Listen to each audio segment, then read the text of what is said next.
here at the oh, no, we're not. We're at the Yellowstone Wildlife Sanctuary here in Red Lodge, Montana. It is Steve Irwin Day though today, and because he was the king, inspiring passion about wildlife, which is what we try to do here at the sanctuary every day, we wanted to honor his life and honor his legacy by talking about one of his favorite types of animals. Not crocodiles, we don't have those in the Yellowstone ecosystem, but snakes. We do have one snake here at the Yellowstone Wildlife Sanctuary, and he is a western hognose snake. His name is Piglet. So I'm gonna grab him, bring him out, and we'll get started. Look at this beauty. This is Piglet, hognose snake.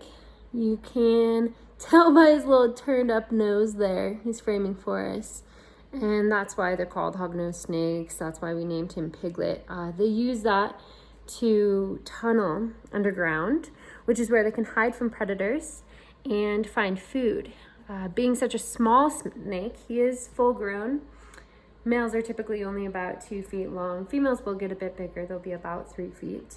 But being so small, they need to hide from predators like birds that will come and eat them. The camouflage helps them hide as well because they live in deserty type places and sand and gravel. So that means they're found all throughout eastern Montana.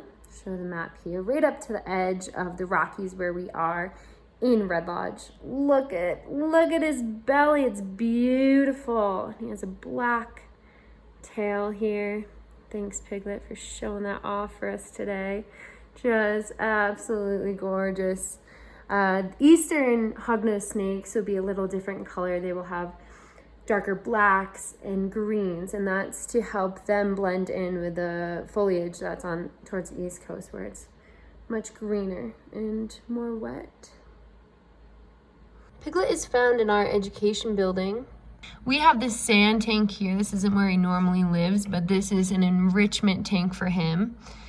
We let him play around in here like a jungle gym for kids. It gives him a different texture to move in, which is good for his body, his physical development, and mixes things up for him, which is good for his brain development as well.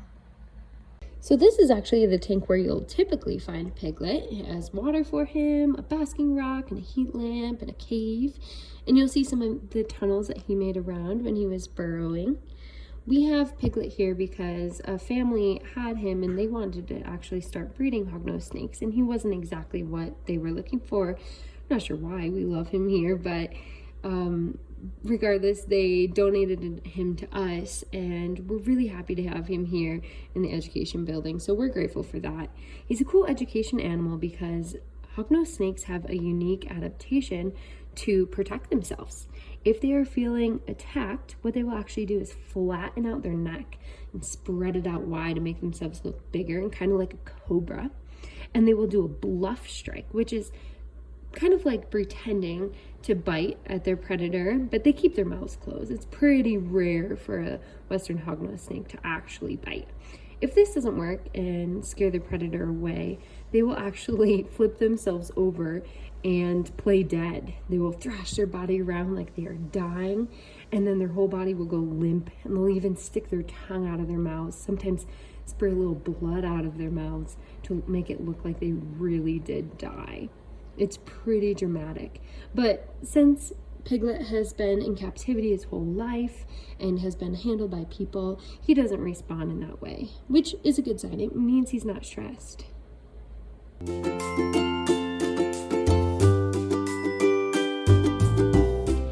Now you get to see what it looks like when Piglet eats. So here at the sanctuary, he is fed one mouse every week or two, depending on how hungry he is. And that mouse is already dead. The one that you see here, it is a fuzzy mouse. And he has never caught live prey before, so he never learned how to do that. So we don't feed him live prey here. And it could also lead to rodent problems in the sanctuary, and we don't want to have to deal with that. When we feed him, we put him into this tank that you can see here.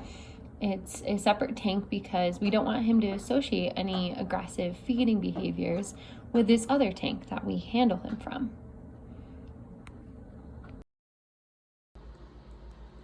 Crikey, you're cute.